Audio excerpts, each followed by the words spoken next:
स्वागत है आपका दोस्तों बिहार न्यूज में। मैं हूं फिरदौस गनी और आप देख रहे हैं केडीबी लाइव। दोस्तों आज हो चुका है 21 जुलाई 2026। तो आज की पूरे बिहार की टॉप न्यूज लेकर आए हैं आपके लिए। वीडियो शुरू करने से पहले आपसे एक रिक्वेस्ट है कि अगर आप पहली बार इस चैनल पर आए हैं तो चैनल को सब्सक्राइब करके बेल आइकन को प्रेस कर दीजिए और साथ ही साथ वीडियो को लाइक कर दीजिए, अपने दोस्तों के साथ शेयर भी कीजिए। तो चलिए चलते हैं आज की खबरों की ओर।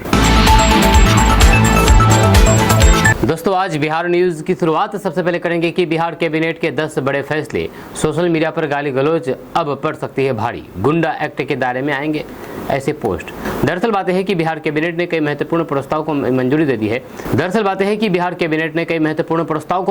है। इनमें बिहार अपराध नियंत्रण अधिनियम 2024 में संशोधन भी किया गया है।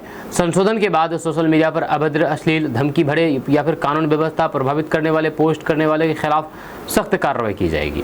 वहीं पर अगर माँ बहन की गाली देते हैं या फिर किसी भी तरीके की गाली देते हैं किसी को सोशल मीडिया पर, तो आप पर कार्रवाई की जाएगी। तो आप संभल करके सोशल मीडिया इस्तेमाल करें और अपने आप को बचाएं, क्योंकि गंभीर मामलों में ऐसे कुर्त गुंडा एक्ट के दायरे में अभी आ सकते हैं।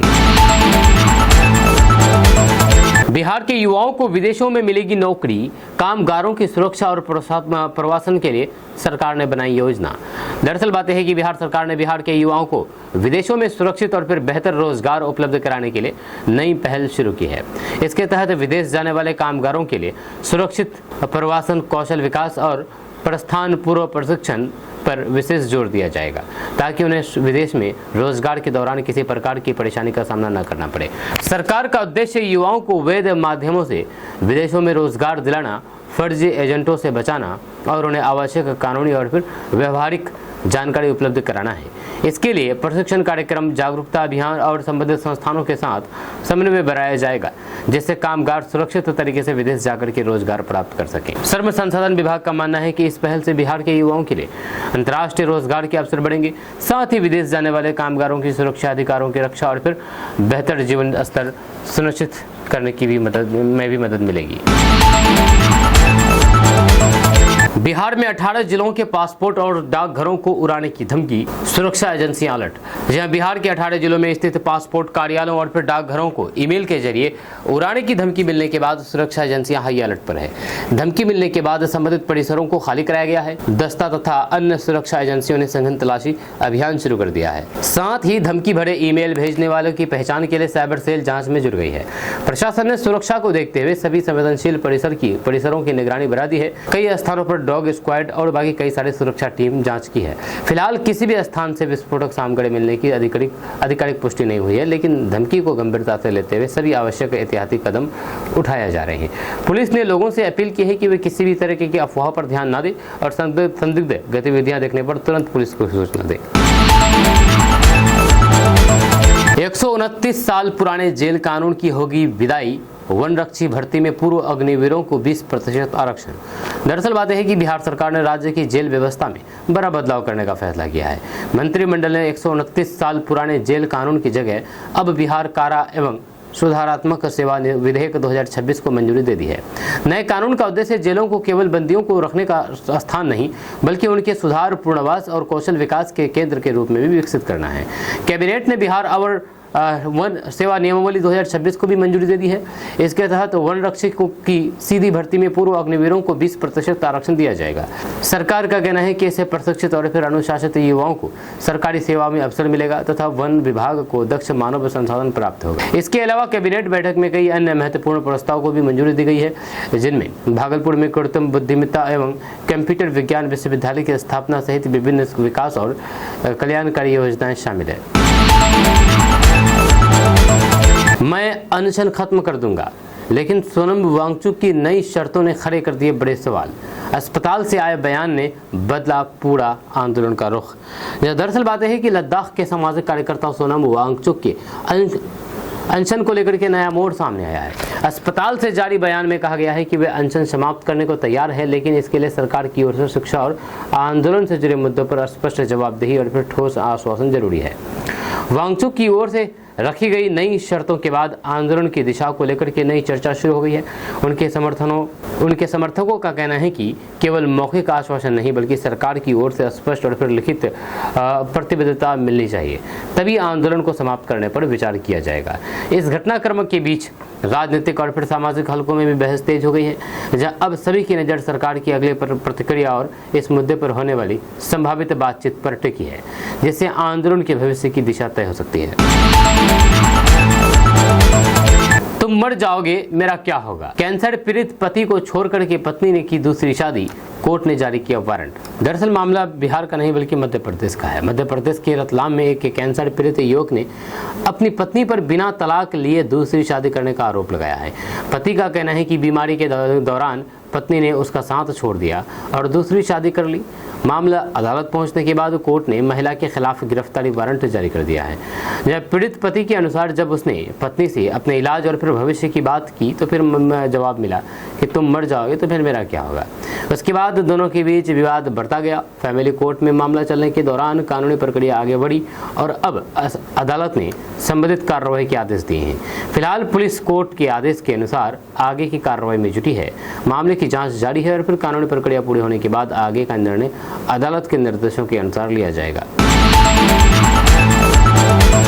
संसद के हंगामे के बीच पप्पू यादव का बड़ा धमाका। दरअसल बात है कि संसद के मानसून सत्र के पहले ही दिन विपक्ष के हंगामे और फिर विभिन्न मुद्दों पर हुए विरोध प्रदर्शन के बीच पूर्णिया से सांसद पप्पू यादव ने केंद्र सरकार पर तीखा हमला बोला है। उन्होंने संसद के भीतर और बाहर विपक्ष की एकजुटता की बात करते हुए सरकार से जनता से जुड़े मुद्दों को जवाब देने की मांग की है। पप्पू यादव ने कहा है कि रोजगार, शिक्षा, महंगाई और फिर अन्य जनहित के मुद्दों पर सरकार को गंभीरता से जवाब देना चाहिए। उन्होंने आरोप लगाया है कि विपक्ष की आवाज को दबाने की कोशिश की जा रही है और लोकतांत्रिक मूल्यों का सम्मान होना चाहिए। संसद परिसर के बाहर जारी राजनीतिक हलचल के बीच उनके इस बयान को लेकर के सियासी चर्चाएं तेज हो गई है। आने वाले दिनों में संसद के भीतर इस मुद्दे पर और अधिक तीखी बहस होने की संभावना जताई जा रही है। हार्ट अटैक करने वाला कोलेस्ट्रॉल का होगा खात्मा, दुनिया में पहली बार आई इसके लिए खाने वाली गोली। दरअसल बात यह है कि दिल की बीमारियों का प्रमुख कारण माने जाने वाले खराब कोलेस्ट्रॉल को नियंत्रित करने के लिए दुनिया की पहली ऐसी ओरल दवा सामने आई है, जिसे लेकर के विशेषज्ञों में उत्साह देखा जा रहा है। शुरुआती क्लिनिकल ट्रायल में इस दवा ने LDL कोलेस्ट्रॉल के स्तर को कम करने में सकारात्मक परिणाम दिखाए हैं। हालांकि इसके व्यापक उपयोग से पहले नियम की मंजूरी और फिर आगे के अध्ययन जरूरी है। विशेषज्ञों का कहना है कि यदि ये दवा अंतिम चरण की सभी प्रक्रियाओं में सफल रहती है तो फिर उन मरीजों को भी बड़ी राहत मिल सकती है जिन्हें नियमित इंजेक्शन या फिर अन्य उपचार लेने में कठिनाई होती है। हालांकि डॉक्टरों ने यह भी स्पष्ट कर दिया है कि दवा के साथ संतुलित आहार, नियमित व्यायाम और स्वस्थ जीवन शैली की आवश्यकता बनी रहेगी। स्वास्थ्य विशेषज्ञ लोगों को सलाह दे रहे हैं कि बिना डॉक्टर की सलाह के किसी भी नई दवा का सेवन ना करें। फिलहाल इस गोली को भविष्य में हृदय रोगों की रोकथाम की दिशा में एक महत्वपूर्ण उपलब्धि माना जा रहा है, लेकिन इसके नियमित उपयोग से पहले संबंधित स्वास्थ्य एजेंसियों की अंतिम मंजूरी का इंतजार किया जाएगा। बिहार विधानसभा में विपक्षी सदस्यों ने नीट पेपर लीक को लेकर के मुख्य पोर्टल तक निकाला विरोध मार्च। दरअसल बात है कि बिहार विधानसभा के मानसून सत्र के पहले दिन विपक्षी दलों के सदस्यों ने नीट पेपर लीक मामले को लेकर के मुख्य गेट से विधानसभा के मुख्य पोर्टिको तक विरोध मार्च निकाला। जब प्रदर्शन के दौरान विपक्ष ने परीक्षा प्रणाली में पारदर्शिता और फिर दोषियों के खिलाफ कड़ी कार्रवाई की मांग करते हुए सरकार के खिलाफ नारेबाजी की है। विरोध मार्च के बाद विपक्षी विधायक विधानसभा परिसर के पोर्टकों में धरने पर बैठ गए और सरकार से इस मुद्दे पर विस्तृत चर्चा करने की मांग की। विपक्ष का आरोप था कि पेपर लीक जैसी घटनाओं ने छात्रों के भविष्य को प्रभावित किया है और सरकार को इस पर स्पष्ट जवाब देना चाहिए। जब सरकार की ओर से सदन की कार्यवाही की नियमानुसार चलाने की बात कही है, जबकि विधानसभा में अन्य विधायी कार्य भी जारी रही। वहीं पर नीट पेपर लीक का मुद्दा पहले ही दिन कार्यवाही के दौरान प्रमुख राजनीतिक विषयों में शामिल रहा और इसे लेकर के सत्ता पक्ष तथा विपक्ष के बीच तीखी नोकझोंक देखने को मिली। बिहार में बाढ़ का खतरा, नदियों का बढ़ा जलस्तर। दरअसल बात यह है कि बिहार में लगातार हो रही बारिश के कारण कई प्रमुख नदियों का जलस्तर तेजी से बढ़ रहा है। मौसम विभाग ने बिहार के कई हिस्सों में भारी बारिश का अलर्ट जारी कर दिया है, जिसके चलते निचले इलाकों में बाढ़ का खतरा बढ़ गया है। प्रशासन ने संवेदनशील क्षेत्रों पर निगरानी बढ़ा दी है और लोगों से सतर्क रहने की अपील की है। जल संसाधन विभाग और फिर जिला प्रशासन लगातार तटबंधों की निगरानी कर रहे हैं। राहत एवं बचाव दलों को अलर्ट मोड पर रखा गया है, जबकि संभावित बाढ़ प्रभावित क्षेत्रों में आवश्यक तैयारियां शुरू कर दी गई है। अधिकारियों का कहना है कि स्थिति पर लगातार नजर रखी जा रही है और जरूरत पड़ने पर तत्काल राहत कार्य शुरू किए जाएंगे।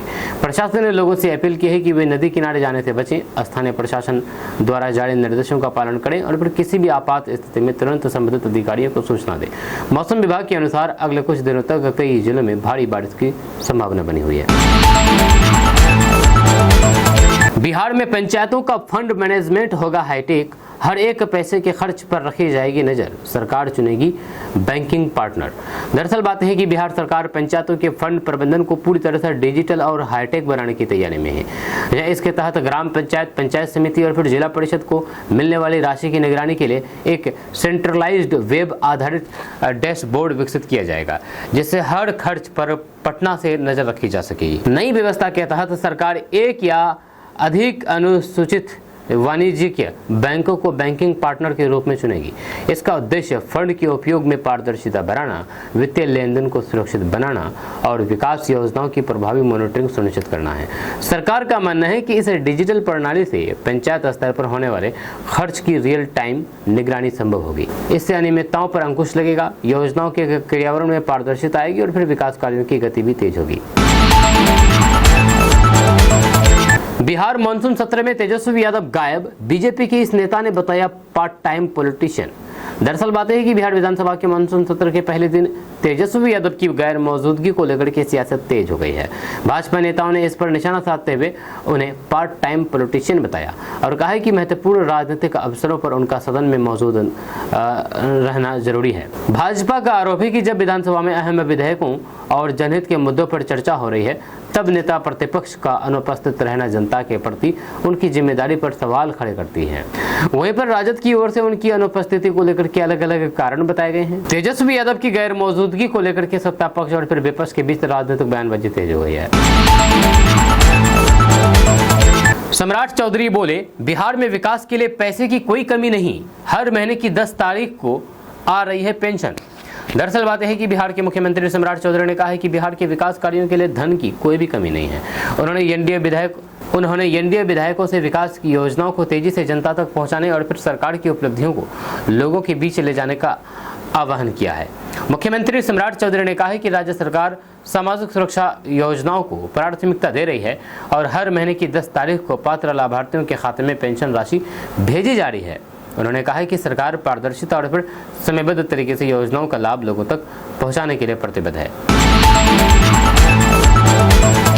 बिहार के स्वास्थ्य मंत्री निशांत कुमार का 45वां जन्मदिन, पिता नीतीश कुमार के साथ महावीर मंदिर पहुंचे की पूजा अर्चना। दरअसल बात है कि बिहार के स्वास्थ्य मंत्री निशांत कुमार ने अपने 45वें जन्मदिन के अवसर पर पिता एवं पूर्व मुख्यमंत्री नीतीश कुमार के साथ पटना स्थित महावीर मंदिर पहुंच करके पूजा अर्चना की। दोनों ने दर्शन किए और राज्य की सुख समृद्धि तथा जन कल्याण की कामना की है। जब पूजन के बाद निशांत कुमार ने अपने पिता का आशीर्वाद लिया और शुभकामनाएं देने वाले लोगों का धन्यवाद किया है। इस अवसर पर जेडीयू के कई नेता, कार्यकर्ता और फिर समर्थकों ने भी उन्हें जन्मदिन की बधाई दी है। जन्मदिन के इस कार्यक्रम के बाद दोनों नेता अपने निर्धारित कार्यक्रमों में शामिल हुए।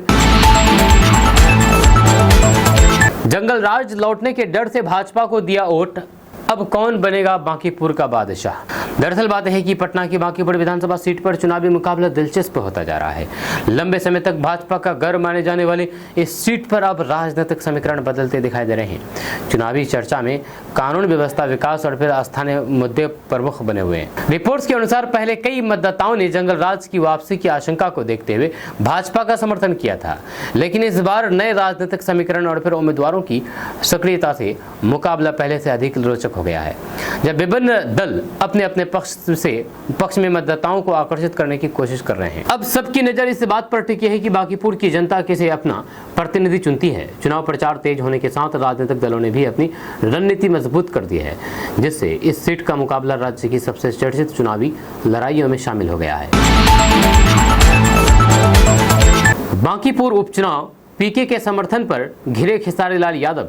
विधायक आईपी गुप्ता ने तेजस्वी यादव से कर दी बड़ी मांग। दरअसल बात है कि बांकीपुर विधानसभा उपचुनाव में जनसुराज के संस्थापक प्रशांत किशोर का समर्थन करने के बाद भोजपुरी अभिनेता खेसारी लाल यादव राजनीतिक विवादों में घिर गए हैं। जब राजद से जुड़े विधायक आईपी गुप्ता ने इस पर कड़ी आपत्ति जताते हुए नेता प्रतिपक्ष तेजस्वी यादव से खेसारी लाल यादव के खिलाफ कार्रवाई की मांग की है। आईपी गुप्ता का कहना है कि यदि कोई व्यक्ति पार्टी के विचारधारा से के विपरीत जाकर के किसी अन्य दल या फिर उम्मीदवार का खुला समर्थन करता है तो फिर उसके खिलाफ संगठनात्मक कार्रवाई होनी चाहिए। इस बयान के बाद बांकीपुर उपचुनाव को लेकर के राजनीतिक बयानबाजी और तेज हो गई है। बिहार में बिगड़ा मौसम का मिजाज, 3 दिनों के लिए रेड, ऑरेंज और येलो अलर्ट जारी। जाने आपके जिले का हाल। दरअसल बात है कि बिहार में मानसून एक बार फिर से सक्रिय हो गया है। मौसम विभाग ने अगले 3 दिनों के लिए बिहार के विभिन्न जिलों में रेड, ऑरेंज और येलो अलर्ट जारी कर दिया है। गोपालगंज, कैमूर और फिर रोहतास जैसे जिलों के लिए रेड अलर्ट जारी कर दिया है, जबकि पटना, भोजपुर, बक्सर सहित कई जिलों में भारी बारिश की चेतावनी दी गई है। लगातार बारिश के कारण नदियों का जलस्तर बढ़ने की आशंका है, जब निचले इलाकों में जल जमाव तथा बाढ़ जैसे हालात बन सकते हैं। प्रशासन ने जिलाधिकारियों और फिर आपदा प्रबंधन टीमों को सतर्क रहने के निर्देश दिए हैं तथा लोगों से अनावश्यक यात्रा से बचने और फिर मौसम संबंधित सलाह का पालन करने की अपील की है। वहीं पर मौसम विभाग के अनुसार अगले कुछ दिनों तक कई जिलों में गरज चमक, तेज हवाओं और फिर भारी से अति भारी बारिश की संभावना बनी रहेगी। लोगों को सुरक्षित स्थानों पर रहने और किसी भी आपात स्थिति में स्थानीय प्रशासन के निर्देशों का पालन करने की सलाह दी गई है। बिहार विधानसभा में 87,383 करोड़ 43 लाख का अनुपूरक बजट सदन में पेश, 13 विधेयक सदन में पेश। दरअसल बात है कि बिहार विधानसभा के मानसून सत्र के पहले दिन सरकार ने वित्तीय वर्ष के लिए 87,383 करोड़ 43 लाख रुपए का अनुपूरक बजट सदन में पेश किया है। इसके साथ ही विभिन्न विभागों से जुड़े 13 विधेयक भी विधानसभा के पटल पर रखा गया है। अनुपूरक बजट का उद्देश्य विभिन्न विकास योजनाओं, प्रशासन की जरूरतों और फिर जन कल्याणकारी कार्यक्रमों के लिए अतिरिक्त वित्तीय प्रावधान उपलब्ध कराना है। वहीं पर सदन में पेश किए गए विधेयकों में शिक्षा, स्वास्थ्य, भूमि, शहरी और विकास और अन्य विभागों से जुड़े संशोधनों एवं नए प्रावधान शामिल है। बजट और फिर विधेयकों पर आगामी दिनों में विधानसभा में विस्तृत चर्चा होगी। सरकार का कहना है कि इस प्रस्ताव के माध्यम से विकास कार्यों को गति मिलेगी और प्रशासनिक व्यवस्था को और अधिक प्रभावी बनाया जा सकेगा। कितनी बार चालान कटने पर सस्पेंड हो जाएगा ड्राइविंग लाइसेंस, चलिए जानते हैं इस बारे में। दरअसल बात है कि नए मोटर वाहन नियमों के तहत बार बार ट्रैफिक नियमों का उल्लंघन करना अब सिर्फ जुर्माने तक सीमित नहीं रहेगा, बल्कि किसी चालक का 1 वर्ष के भीतर 5 बार चालान करता है तो फिर उसका ड्राइविंग लाइसेंस निलंबित किया जा सकता है। इसका उद्देश्य सड़क सुरक्षा को मजबूत करना और फिर लगातार नियम तोड़ने वालों पर सख्त कार्रवाई करना है। इसके अलावा over speeding, red light jump करना, शराब पीकर की गाड़ी चलाना और फिर अन्य गंभीर यातायात उल्लंघनों पर भी कड़ी कार्रवाई का प्रावधान है। अधिकारियों का कहना है कि लगातार नियम तोड़ने वाले चालकों के खिलाफ रिकॉर्ड के आधार पर कार्रवाई की जाएगी। यातायात विभाग ने वाहन चालकों से सभी नियमों का पालन करने, समय पर चालान का भुगतान करने और सुरक्षित ड्राइविंग अपनाने की अपील की है। इससे न केवल कानूनी कार्रवाई से बचा जा सकेगा बल्कि सड़क दुर्घटनाओं में भी कमी आएगी। हर साल किसानों का करोड़ों का नुकसान करते हैं चूहे, वैज्ञानिकों ने अब निकाल ली तरकीब। दरअसल बात है कि देश भर में चूहों के कारण किसानों की फसलों को हर साल करोड़ों रुपए का नुकसान होता है। इस समस्या से निपटने के लिए जोधपुर स्थित केंद्रीय शुष्क क्षेत्र अनुसंधान संस्थान के वैज्ञानिकों ने एक नई रणनीति विकसित की है, जिससे खेतों में चूहों की संख्या नियंत्रित करने और फसलों को सुरक्षित रखने में मदद मिल रही है। वैज्ञानिकों के अनुसार यह तकनीक चूहों के प्रजनन और फिर उनके फैलाव को नियंत्रित करने पर आधारित है। इस नवाचार का लाभ देश के विभिन्न राज्यों के हजारों किसानों तक पहुंच चुका है और कई क्षेत्रों में फसल नुकसान में कमी देखने को मिली है। विशेषज्ञों का कहना है कि यदि किसान इस वैज्ञानिक पद्धति को अपनाते हैं तो फिर फसलों को होने वाले नुकसान में उल्लेखनीय कमी लाई जा सकती है। इससे उत्पादन बढ़ेगा और किसानों की आय में भी सुधार होने की उम्मीद है।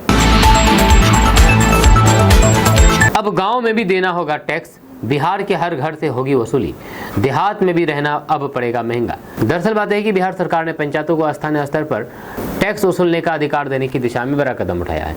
नए प्रावधान के तहत ग्राम पंचायतें अपने क्षेत्र में उपलब्ध कर योग्य संपत्ति और फिर सेवाओं पर नियमानुसार कर लगा सकेगी। सरकार का कहना है कि इससे पंचायतों की आय बढ़ेगी और फिर गांव में विकास कार्य के लिए अतिरिक्त संसाधन उपलब्ध होंगे। वहीं पर सरकार के अनुसार इस व्यवस्था का उद्देश्य ग्रामीण क्षेत्र में सड़क, नाली, पेयजल, सफाई और फिर अन्य बुनियादी सुविधाओं के लिए स्थानीय निकायों को आर्थिक रूप से मजबूत बनाना है। वहीं पर कर की दरें और फिर वसूली की प्रक्रिया संबंधित नियमों और फिर पंचायत स्तर पर निर्धारित प्रावधानों के अनुसार लागू की जाएगी। राज्य सरकार का मानना है कि इस नई व्यवस्था से पंचायतों की वित्तीय आत्मनिर्भरता बढ़ेगी और विकास योजनाओं को अधिक प्रभावी ढंग से लागू किया जा सकेगा। वहीं पर ग्रामीणों से भी नियम के अनुसार सहयोग करने और फिर पंचायत के विकास कार्यों में भागीदारी निभाने की अपील की गई है। सालों बाद संसद तक पहुंचा कोई मार्च, कॉकरोच के सामने पुलिस के इंतजाम नाकाम। दरअसल बात यह है कि संसद के मानसून सत्र के दौरान सीजेपी का संसद चलो मार्च दिल्ली में सुरक्षा व्यवस्था के बीच संसद क्षेत्र तक पहुंच गया। प्रदर्शनकारियों को रोकने के लिए पुलिस ने बैरिकेडिंग, आंसू गैस और फिर अन्य सुरक्षा इंतजाम किए थे, लेकिन बड़ी संख्या में लोग आगे बढ़ने में सफल रहे। मार्च के दौरान कई जगह प्रदर्शनकारियों और फिर पुलिस के बीच धक्का मुक्की हुई। स्थिति को नियंत्रित करने के लिए अतिरिक्त पुलिस बल तैनात किया गया और कई प्रदर्शनकारियों को हिरासत में लिया गया। इस पूरे घटनाक्रम ने संसद परिसर की सुरक्षा व्यवस्था को लेकर के नई बहस छेड़ दी है। घटना के बाद राजनीतिक दलों की ओर से भी तीखी प्रतिक्रियाएं सामने आई है। विपक्ष ने प्रदर्शनकारियों के साथ पुलिस की कार्रवाई पर सवाल उठाए हैं, जबकि प्रशासन का कहना है कि कानून व्यवस्था बनाए रखने के लिए आवश्यक कदम उठाए गए थे। धर्मेंद्र प्रधान के इस्तीफे से भी ऊपर सोनम वांगचुक वाली मांग, सीजेपी की सरकार से मुलाकात में क्या हुई बात। दरअसल बात यह है कि संसद मार्च और फिर प्रदर्शन के बीच सीजेपी के प्रतिनिधियों ने केंद्र सरकार की ओर से भाजपा अध्यक्ष जेपी नड्डा से मुलाकात की, पूर्व भाजपा अध्यक्ष जेपी नड्डा से मुलाकात की। इस दौरान केवल केंद्रीय शिक्षा मंत्री धर्मेंद्र प्रधान के इस्तीफे की मांग ही नहीं, बल्कि आंदोलन से जुड़े अन्य प्रमुख मुद्दों और प्रदर्शनकारियों के खिलाफ कार्रवाई रोकने की मांग भी रखी है। मुलाकात के बाद सामाजिक कार्यकर्ता सोनम वांगचुक ने कहा कि आंदोलन का उद्देश्य केवल किसी एक व्यक्ति का इस्तीफा नहीं, बल्कि शिक्षा व्यवस्था और फिर छात्रों से जुड़े मुद्दों पर ठोस कार्रवाई सुनिश्चित करना है। उन्होंने स्पष्ट कर दिया है कि सरकार की ओर से संतोषजनक कदम उठाए जाने तक आंदोलन जारी रहेगा। सीजेपी नेताओं ने कहा है कि सरकार के साथ बातचीत सकारात्मक रही, लेकिन अंतिम निर्णय सरकार की कार्रवाई पर निर्भर करेगा। यदि मांगों पर ठोस प्रगति नहीं होती है तो फिर आंदोलन आगे भी जारी रहने की बात कही है। नेपाल में भारी बारिश से बिहार में बाढ़ का खतरा, कोसी उफान पर बीरपुर बाराज के 31 गेट खोले गए। दरअसल बात है कि नेपाल के जलग्रहण क्षेत्र में लगातार हो रही भारी बारिश के कारण बिहार की नदियों का जलस्तर तेजी से बढ़ रहा है। कोसी नदी उफान पर है और फिर बढ़ते जल प्रवाह को देखते हुए बीरपुर कोसी बराज के 31 गेट खोल दिए गए हैं। प्रशासन ने उत्तर बिहार के कई जिलों में सतर्कता बढ़ा दी है। जल संसाधन विभाग और फिर जिला प्रशासन लगातार नदी के जलस्तर पर नजर बनाए हुए हैं। निचले इलाकों में रहने वाले लोगों को सतर्क रहने, सुरक्षा स्थानों पर जाने और फिर प्रशासन द्वारा जारी निर्देशों का पालन करने की सलाह दी गई है। राहत एवं बचाव दलों को भी अलर्ट मोड पर रखा गया है। मौसम विभाग ने अगले कुछ दिनों तक भारी बारिश की संभावना जताई है। प्रशासन ने लोगों से अफवाहों पर ध्यान न देने और फिर किसी भी आपात स्थिति में स्थानीय अधिकारियों से संपर्क करने की अपील की है, ताकि संभावित बाढ़ से होने वाले नुकसान को कम किया जा सके। बिहार में कमजोर मानसून से धान की खेती पर संकट, 5 जिलों में 5% से भी कम हुई है रोपनी। दरअसल बात है कि बिहार में कमजोर मानसून और फिर पर्याप्त वर्षा नहीं होने के कारण धान की खेती प्रभावित हो रही है। जब कृषि विभाग के अनुसार बिहार के 5 जिलों में धान की रोपनी 5% से भी कम हुई है, जिससे किसानों की चिंता बढ़ गई है। बारिश की कमी के कारण खेतों में पर्याप्त पानी नहीं पहुंच पा रहा है, जिससे रोपनी का काम धीमा पड़ गया है। कृषि विभाग स्थिति पर लगातार नजर बनाए हुए हैं और किसानों को उपलब्ध संसाधनों के अनुसार सिंचाई की वैकल्पिक व्यवस्था अपनाने की सलाह दी जा रही है। विशेषज्ञों का कहना है कि यदि आने वाले दिनों में अच्छी बारिश नहीं होती है तो फिर धान उत्पादन पर असर पड़ सकता है। सरकार ने किसानों को मौसम संबंधित सलाह का पालन करने और कृषि विभाग के निर्देशों के अनुसार खेती करने की अपील की है। बिहार के 369 प्रखंडों में बनेंगे अनुसूचित जाति के छात्रों के लिए नए छात्रावास, केंद्र से मिली मंजूरी। दरअसल बात है कि बिहार के अनुसूचित जाति वर्ग के विद्यार्थियों को बेहतर शैक्षणिक सुविधाएं उपलब्ध कराने के लिए केंद्र सरकार ने बिहार के 369 प्रखंडों में नए छात्रावास निर्माण की मंजूरी दी है। इन छात्रावासों के बनने से दूर दराज के क्षेत्र में आने वाले छात्रों को सुरक्षित आवास और पढ़ाई के लिए बेहतर माहौल मिलेगा। सरकार का कहना है कि इस योजना का उद्देश्य अनुसूचित जाति के विद्यार्थियों को शिक्षा से जोड़ना, ड्रॉप आउट दर कम करना और उच्च शिक्षा के लिए बेहतर अवसर उपलब्ध कराना है। छात्रावासों में रहने, पढ़ाई और फिर आवश्यक सुविधाओं की व्यवस्था भी सुनिश्चित की जाएगी। राज्य सरकार के अनुसार छात्रावास बनने से आर्थिक रूप से कमजोर परिवारों के छात्रों को विशेष लाभ मिलेगा। इससे शिक्षा तक उनकी पहुंच आसान होगी और ग्रामीण क्षेत्रों के विद्यार्थियों को आगे की पढ़ाई जारी रखने में सहायता मिलेगी। शादी का झांसा देकर के दूल्हे को गुजरात से बुलाया, रोहतास बुला करके बनाया बंधक, जाने साजिश का पूरा सच। दरअसल बात है कि बिहार के रोहतास जिले में शादी का झांसा देकर के गुजरात के एक युवक को बुलाने और फिर उसे बंधक बनाने का मामला सामने आया है। जब पुलिस के अनुसार युवक को शादी कराने का भरोसा दिलाकर के रोहतास बुलाया गया, जहां पर उससे पैसे की मांग की गई और फिर उसे बंधक बना करके रखा गया। मामले की सूचना मिलने पर पुलिस ने कार्रवाई करते हुए एक आरोपी को गिरफ्तार कर लिया है। जांच में सामने आया है कि ये पूरी घटना सुनियोजित साजिश का हिस्सा थी। युवक के परिजनों की शिकायत के बाद पुलिस ने उसे सुरक्षित मुक्त कराया और फिर मामले में शामिल अन्य आरोपियों की तलाश शुरू कर दी है। पुलिस पूरे नेटवर्क और फिर घटना के सभी पहलुओं की जांच कर रही है। पुलिस ने लोगों से अपील की है कि शादी या फिर नौकरी के नाम पर मिलने वाले किसी भी प्रस्ताव की पहले तरह जांच पड़ताल करें और फिर किसी भी संदिग्ध गतिविधियों की जानकारी तुरंत स्थानीय पुलिस को दें। गली मोहल्लों में बिना रजिस्ट्रेशन नहीं चलेगी फैक्ट्री, पकड़े जाने पर बिहार सरकार वसूलेगी भारी भरकम जुर्माना। दरअसल बात है कि बिहार सरकार ने बिहार में बिना रजिस्ट्रेशन के चल रही फैक्ट्रियों पर सख्ती करने का फैसला किया है। नए प्रावधानों के तहत अब गली मोहल्लों सहित किसी भी क्षेत्र में बिना रजिस्ट्रेशन के फैक्ट्री नहीं चलने दी जाएगी। नियमों का उल्लंघन करने पर संचालकों पर भारी जुर्माना लगाया जाएगा और कानूनी कार्रवाई भी की जा सकती है। सरकार का कहना है कि इस व्यवस्था का उद्देश्य अनधिकृत फैक्ट्री पर रोक लगाना, श्रमिकों की सुरक्षा सुनिश्चित करना और औद्योगिक गतिविधियों को कानूनी ढांचे के भीतर लाना है। जब फैक्ट्री संचालकों को निर्धारित प्रक्रिया के अनुसार आवश्यक दस्तावेज जमा करके पंजीकरण कराना अनिवार्य होगा।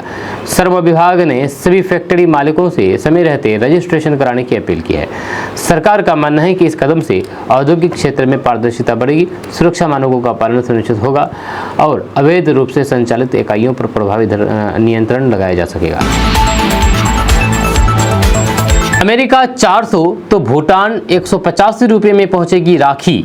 डाक विभाग 185 देशों में पहुंचाएगा बहनों का प्यार। दरअसल बात है कि रक्षाबंधन के अवसर पर डाक विभाग ने अंतर्राष्ट्रीय राखी भेजने की विशेष सुविधा शुरू की है। इंटरनेशनल ट्रैक्ड पैकेट सर्विस यानी कि ITPS के माध्यम से अब 185 देशों में राखी भेजी जा सकेगी। निर्धारित शुल्क के अनुसार भूटान के लिए 150 रुपये से अब 50 रुपये और अमेरिका के लिए लगभग 400 रुपये से सेवा उपलब्ध कराई जा रही है। डाक विभाग का कहना है कि इस सेवा से विदेशों में रहने वाले भाइयों तक सुरक्षित और फिर ट्रैकिंग सुविधा के साथ राखी पहुँचाई जा सकेगी। लोग अपने नज़दीकी डाक घर में जाकर के तय शुल्क जमा करके आसानी से अंतर्राष्ट्रीय बुकिंग करा सकते हैं। एनडीए में मतभेद के संकेत, भगवा रंग में रंगे जाएंगे बिहार के 551 मॉडल स्कूल, जेडीयू की आपत्ति। दरअसल बात है कि बिहार सरकार बिहार के 551 मॉडल स्कूलों का नाम बदल करके सरस्वती विद्या निकेतन करने और फिर उन्हें भगवा रंग से रंगने के फैसले को लेकर के राजनीतिक बहस तेज हो गई है। इस मुद्दे पर जेडीयू की ओर से आपत्ति जताए जाने की खबर सामने आई है, जिससे एनडीए के भीतर मतभेद की चर्चा शुरू हो गई है। विपक्ष ने इस फैसले को शिक्षा के राजनीतिकरण से जोड़ते हुए सवाल उठाए हैं, जबकि सरकार का कहना है कि ये निर्णय स्कूलों की नई पहचान और फिर बेहतर शैक्षणिक वातावरण विकसित करने के उद्देश्य से लिया गया है। इस मुद्दे पर सत्ता पक्ष और फिर विपक्ष के बीच बयानबाजी लगातार तेज होती जा रही है। फिलहाल इस फैसले को लेकर के राजनीतिक चर्चाएं जारी है। सरकार की ओर से मॉडल स्कूलों के आधुनिकीकरण और फिर शिक्षा व्यवस्था को मजबूत करने की बात कही जा रही है, जबकि सहयोगी दलों और फिर विपक्ष की प्रतिक्रियाओं पर सभी की नजर बनी हुई है। दोस्तों, बिहार में ग्राम पंचायतों का नक्शा अब बदल जाएगा, क्योंकि अब डीएम को परिसीमन करने का अधिकार दे दिया गया है। जी हाँ, सरकार ने नए ग्राम पंचायतों के निर्धारण परिसीमन के लिए डीएम को अधिकृत कर दिया गया है। पंचायती राज विभाग ने इस संबंध में अधिसूचना जारी कर दी है, यानी कि पंचायतों का जो परिसीमन होगा वह डीएम के माध्यम से ही होगा। ये डीएम ही परिसीमन कराएंगे, सभी जिलों के डीएम करेंगे। किशनगंज जिला के बारे में अगर बात किया जाए तो किशनगंज जिला के डीएम परिसीमन कराएंगे कि आखिर किस पंचायत का परिसीमन होना है और किस तरह से होना है।